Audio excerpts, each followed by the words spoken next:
En la cúspide de sus días, Jacob, el patriarca de Israel, se encuentra postrado en su lecho de muerte. La vida de quien fue llamado por Dios desde el vientre de su madre ahora se aproxima a su final terrenal.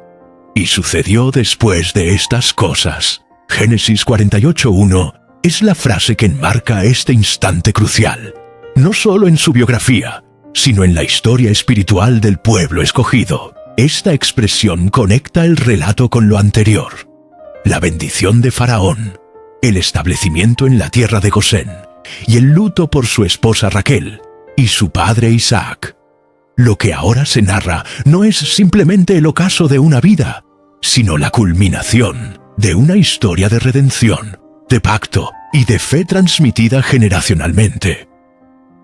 Como leemos en el texto sagrado, José fue informado de que su padre estaba enfermo. Aunque esta es la primera mención explícita de una enfermedad terminal en la Biblia, el enfoque no está en la dolencia, sino en el acto de fe que le sigue.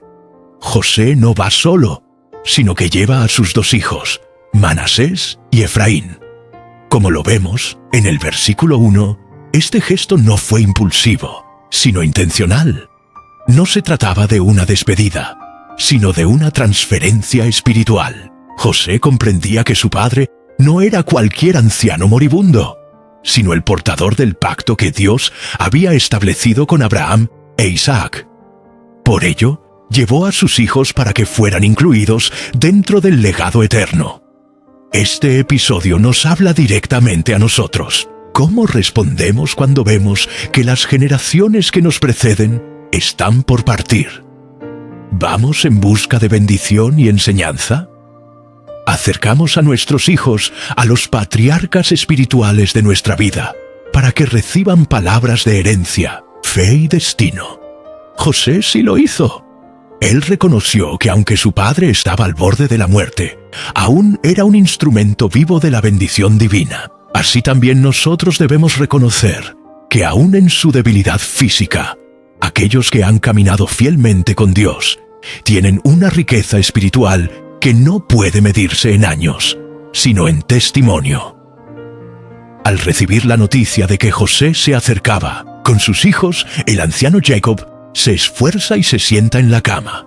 Génesis 48:2. Este acto, aparentemente pequeño, está cargado de significado profético. El verbo usado en el original hebreo connota un esfuerzo deliberado, un despertar de propósito. Jacob, ya conocido como Israel, nombre que Dios mismo le dio tras luchar con él, no permite que la debilidad lo detenga. Se incorpora con reverencia y determinación. Como lo vemos también en Hebreos 11:21, adoró apoyado sobre el extremo de su bordón. Es un momento en que el espíritu trasciende la carne. Esta imagen nos recuerda aquella escena en Éxodo 17:12, cuando Moisés, con los brazos en alto, sostenido por Aarón y Hur, intercedía por el pueblo en batalla. La fuerza no estaba en los músculos, sino en la obediencia. Así también Jacob, postrado por los años, se yergue en espíritu para realizar una de las acciones más significativas de su vida: bendecir con visión profética. Entonces, Jacob comienza su discurso. No habla de sí mismo ni de sus logros, sino del Dios que lo llamó. El Dios omnipotente se me apareció en luz, en la tierra de Canaán, y me bendijo. Génesis 48:3. Luz, conocida también como Betel, fue el lugar donde Jacob, joven y fugitivo, vio la escalera que unía el cielo con la tierra. Génesis 28:12-19. Años después, tras regresar con su familia, volvió a ese lugar y recibió una confirmación del pacto.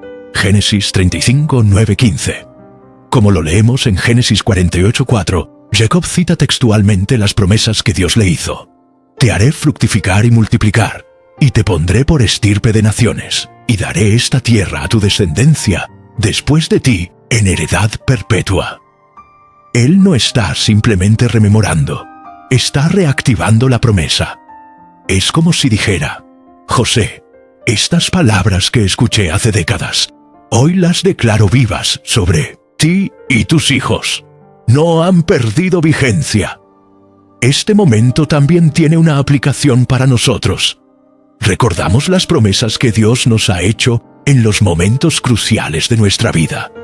Las volvemos a declarar sobre nuestros hijos, nuestras familias, nuestras comunidades. Jacob lo hace, no desde la nostalgia, sino desde la fe. Cree que lo que Dios dijo se cumplirá, y que Efraín y Manasés, aunque nacidos en Egipto, serán partícipes de esa herencia divina. Jacob, sentado en su cama, débil de cuerpo pero fuerte en espíritu, se convierte en canal de bendición.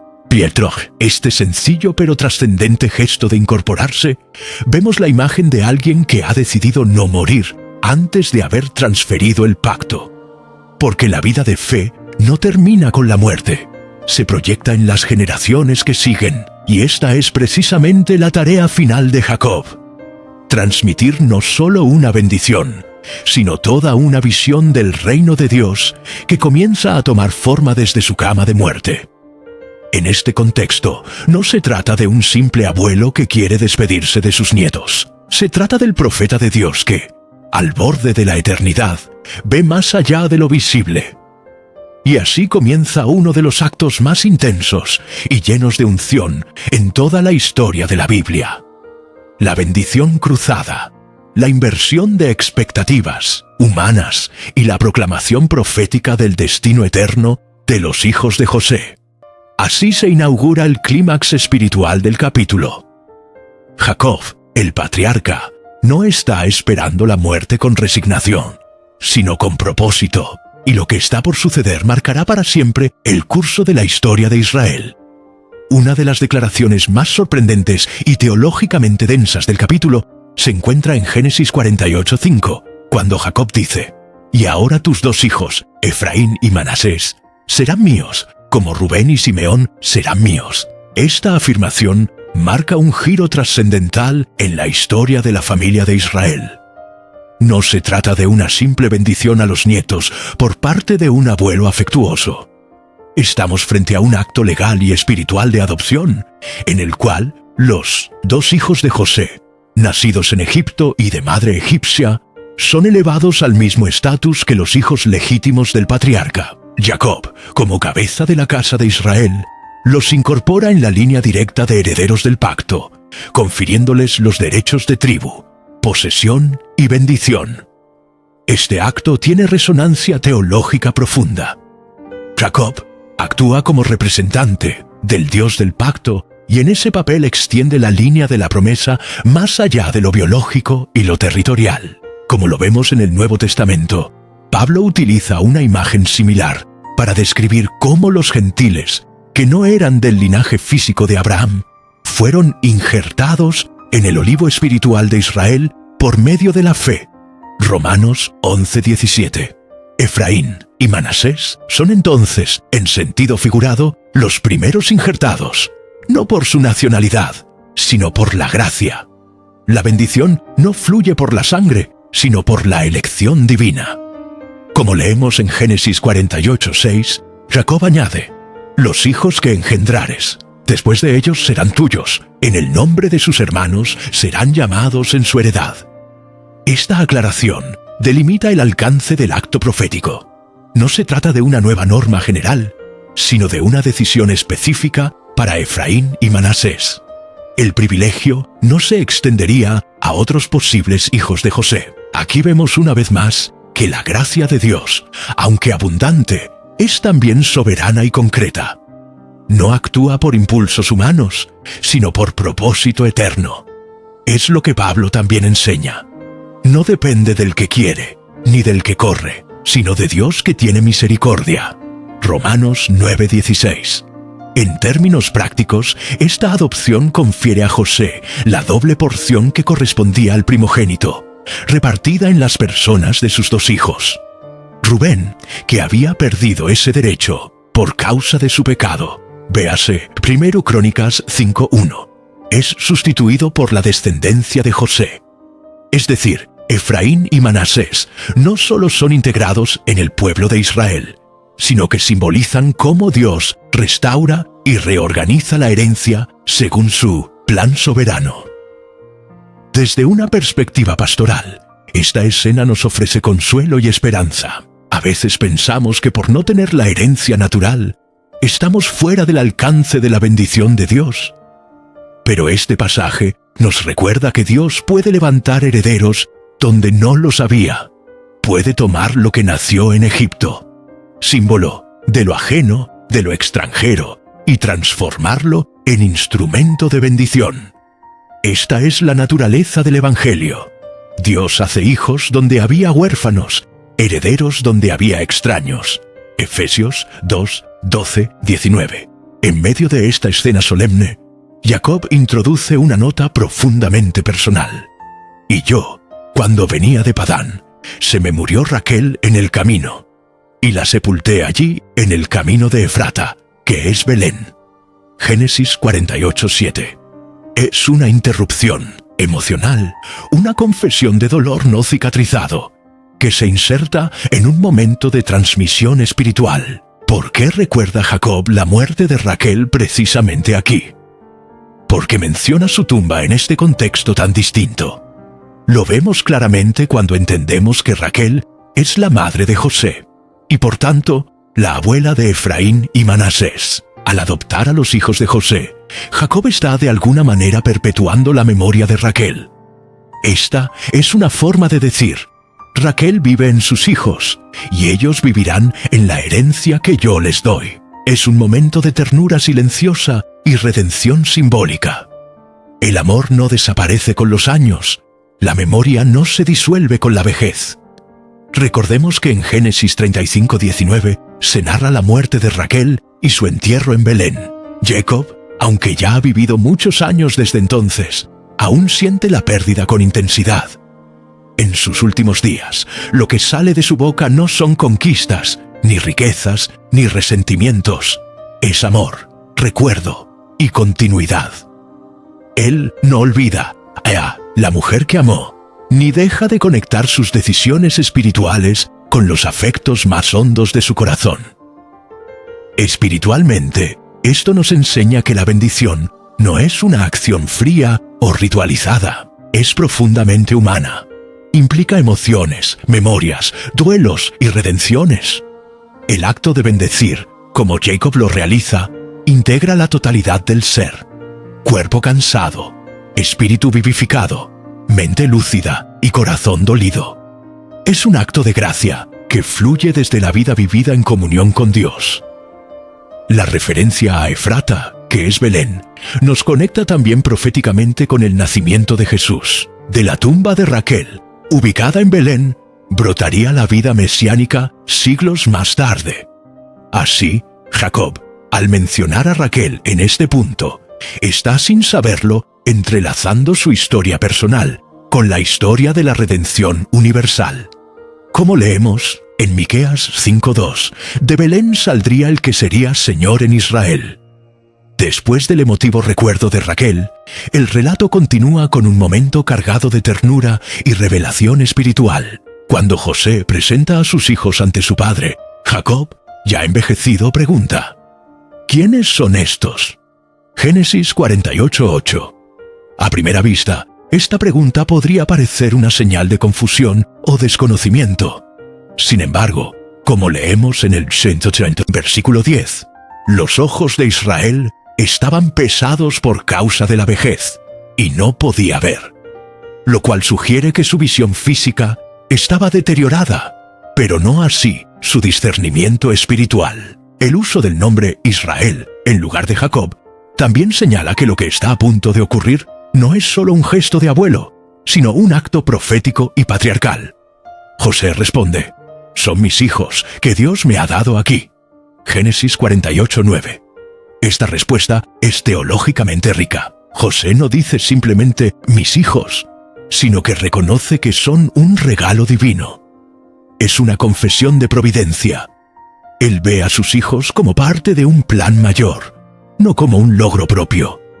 Este reconocimiento de la soberanía de Dios es esencial en la estructura de Génesis, donde cada nacimiento, cada linaje y cada bendición es visto como parte del cumplimiento del pacto de Dios con Abraham. Luego, Jacob dice: tráelos te ruego, y los bendeciré. Génesis 48:9. Esta petición está impregnada de solemnidad. No es solo el deseo de un anciano por ver a sus nietos, sino una convocatoria a un acto sagrado, como leemos en el versículo 10. Al acercarlos, los besó y los abrazó.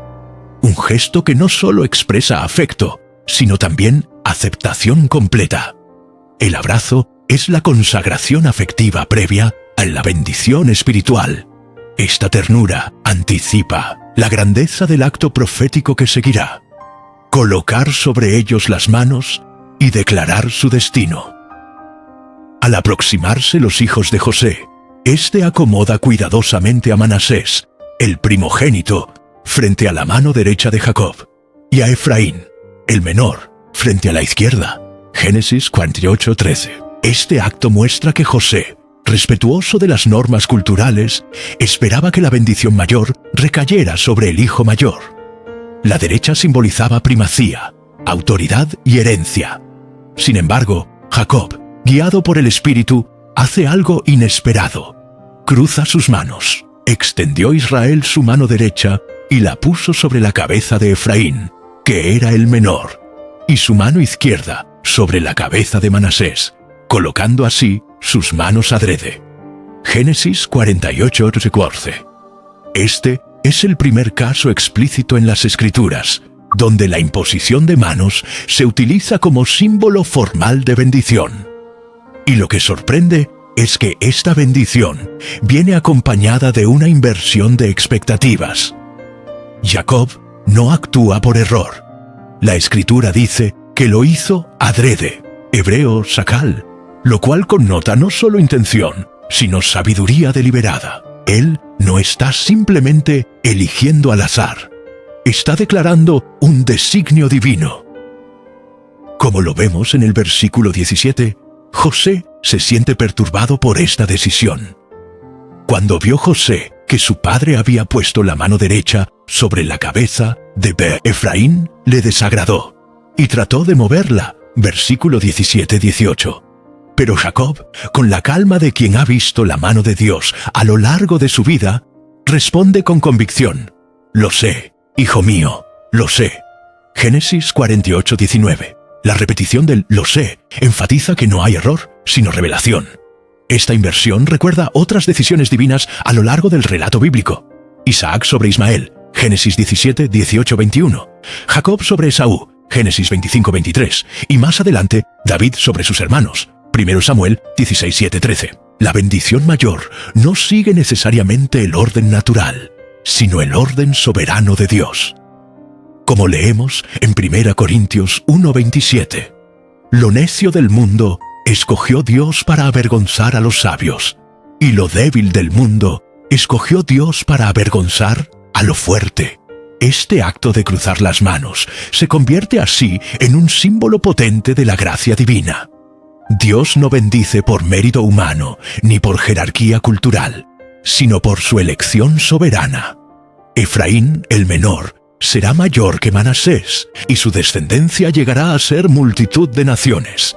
Génesis 48:19. No es que Manasés será rechazado, también será grande, dice Jacob, sino que en Efraín se concentrará una proyección particular del propósito divino. La enseñanza espiritual es clara. No debemos limitarnos por la lógica humana, ni por expectativas familiares. A veces, la mano derecha de Dios se posa donde menos lo esperamos. En la cruz de manos de Jacob, vemos una sombra anticipada de la cruz de Cristo, donde el juicio fue invertido por misericordia, y el destino de los hombres fue cambiado para siempre. Este momento marca el corazón del capítulo. Aquí, la bendición no solo se transmite, se transforma. Jacob no entrega una tradición, revela un misterio. Y en ese acto de fe, de visión profética y de obediencia espiritual, establece un modelo que se repetirá en la historia de la redención. No el que corre ni el que quiere, sino Dios que tiene misericordia. Romanos 9:16. La bendición que Jacob pronuncia está cargada de profundidad teológica y experiencia espiritual vivida. Como leemos en Génesis 48, 15, 16, Él declara: el Dios delante de quien anduvieron mis padres, Abraham e Isaac, el Dios que me pastoreó toda mi vida hasta este día, el ángel que me redimió de todo mal, bendiga a estos muchachos. En esta invocación poética y profética, Jacob revela una imagen compuesta de Dios en tres dimensiones complementarias y reveladoras. El Dios del pacto. Jacob comienza evocando al Dios delante de quien anduvieron mis padres. Esta frase no es solo un reconocimiento del pasado, sino una afirmación de continuidad espiritual. El Dios de Abraham e Isaac no ha cambiado. Como lo vemos en Génesis 17:1 y 26:24, este es el Dios que llamó, guió, protegió y prometió. Jacob se incluye ahora en esa misma línea, transmitiendo a sus nietos no solo la bendición, sino el acceso directo a ese mismo Dios. El Dios pastor. Jacob dice: el Dios que me pastoreó toda mi vida hasta este día. Aquí introduce, por primera vez en la Biblia, la imagen de Dios como pastor personal. No se refiere solo al guía de su linaje, sino al que ha cuidado de él íntimamente, en sus días de huida, en su tiempo con Labán, en el dolor por la pérdida de José, y en su vejez en Egipto. Esta imagen se anticipa a la gran declaración del Salmo 23:1. Jehová es mi pastor, nada me faltará. El pastor provee, protege, disciplina y guía. Jacob reconoce que no ha llegado al final de su vida por mérito propio, sino por la gracia pastoral de un Dios cercano. El ángel redentor. Finalmente menciona el ángel que me redimió de todo mal. Este ángel no es un ser creado cualquiera, sino una manifestación visible de Dios mismo, una teofanía, como la que experimentó en Peniel, cuando luchó con el ángel de Jehová, y dijo: vi a Dios cara a cara. Génesis 32:30. Este ángel que redime es figura anticipada de Cristo, el Goel, el pariente redentor, quien no solo libra de peligros físicos, sino que rescata del mal eterno. Jacob no habla desde una teología especulativa, sino desde una vivencia concreta. Ha sido librado muchas veces, y ahora, al mirar a sus nietos, desea que ese mismo Redentor sea su protector. Esta triple bendición, de fidelidad, cuidado y redención, no es solo una fórmula hermosa, es una herencia espiritual integral. Jacob está invocando al Dios que es fiel en su historia, íntimo en su camino y poderoso para liberar.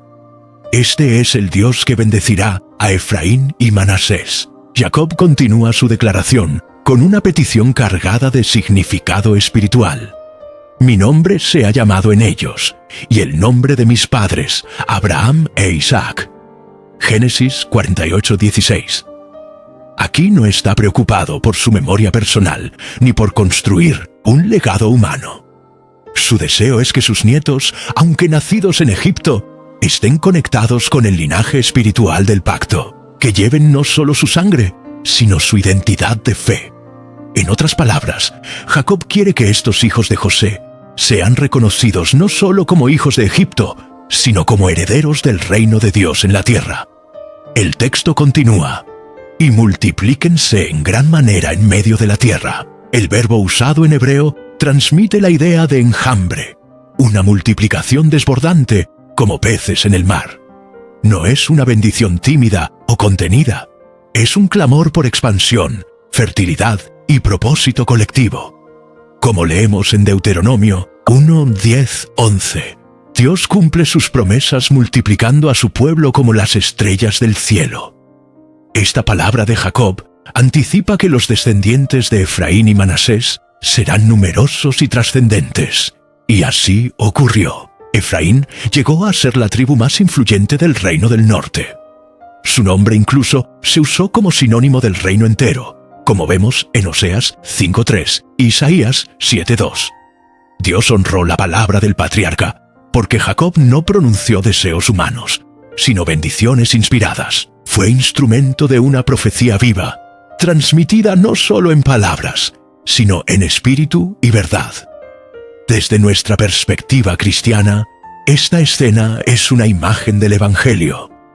En Cristo, heredamos no solo bendiciones individuales, sino un nombre nuevo, una identidad nueva y una multiplicación espiritual que trasciende generaciones. Como lo afirma Apocalipsis 3:12, al vencedor le será dado un nombre nuevo, el nombre de mi Dios. Así también, Jacob en su bendición desea que en Efraín y Manasés viva el nombre de Dios, el pacto de fe y la promesa que un día alcanzaría a toda la humanidad. La bendición no fue una simple oración, fue un acto que selló el destino espiritual de dos naciones. En ese momento, sobre los hombros cruzados de un anciano iluminado por el Espíritu, Dios confirmó que su fidelidad, su pastoreo y su redención no tendrían fin. A pesar de su desacuerdo inicial con la decisión de su padre José, no persiste en la corrección. El corazón del hijo se somete a la sabiduría del patriarca, reconociendo que lo que ocurre delante de él no es mera preferencia humana, sino un acto profético. Esta aceptación es significativa, porque José, como segundo en autoridad, en 1900 Egipto, podría haberse sentido con derecho a reclamar que el primogénito, Manasés, recibiera la bendición mayor. Sin embargo, como lo vemos en Hebreos 11:21, la Escritura inmortaliza este momento no como un error, sino como un acto de fe. Por la fe Jacob, al morir, bendijo a cada uno de los hijos de José y adoró apoyado sobre el extremo de su bordón. El escritor de Hebreos eleva esta escena a la categoría de los grandes actos de fe, destacando la obediencia y la revelación en la última etapa de la vida de Jacob. Jacob, por segunda vez, declara su bendición con una fórmula que quedará grabada en la historia de Israel. En ti bendecirá Israel, diciendo, Dios te haga como Efraín y como Manasés. Génesis 48:20. Este giro es fundamental. No solo está invirtiendo el orden de los hermanos, sino estableciendo un nuevo estándar de bendición. A partir de entonces, los padres de Israel mencionarían a Efraín y Manasés como modelo ideal para la bendición de los hijos. El testimonio de esta fórmula trasciende el momento histórico, mostrando cómo Dios puede alterar los patrones humanos para establecer un orden de gracia y propósito divino. A medida que Jacob se aproxima al final de su vida, sus palabras adquieren un tono escatológico. Él mira más allá de Egipto, más allá de sus propios días, y profetiza: Yo muero, pero Dios estará con vosotros y os hará volver a la tierra de vuestros padres. Génesis 48:21. Esta declaración es más que una despedida, es una promesa. Jacob no se despide con desesperanza, sino con confianza plena en el carácter fiel de Dios. Lo que comenzó con Abraham, la promesa de una tierra, no quedará inconcluso. Como lo confirma el relato del Éxodo, esta promesa se convirtió en el ancla de esperanza para generaciones de israelitas. En medio de la esclavitud, los hijos de Israel recordarían las palabras de Jacob y creerían que su Dios no los había olvidado. La fe de un patriarca se convirtió en sustento colectivo. Esta es una enseñanza poderosa. Nuestras palabras de y F pueden impactar a generaciones futuras, especialmente cuando están arraigadas en las promesas divinas. Finalmente, Jacob ofrece una declaración profética cargada de significado. Y yo te he dado a ti una parte más que a tus hermanos, que tomé de mano del amorreo con mi espada y con mi arco. Génesis 48:22. La palabra usada en hebreo para parte es Shechem, que puede referirse tanto a una porción como a un lugar geográfico concreto, la ciudad de Siquem.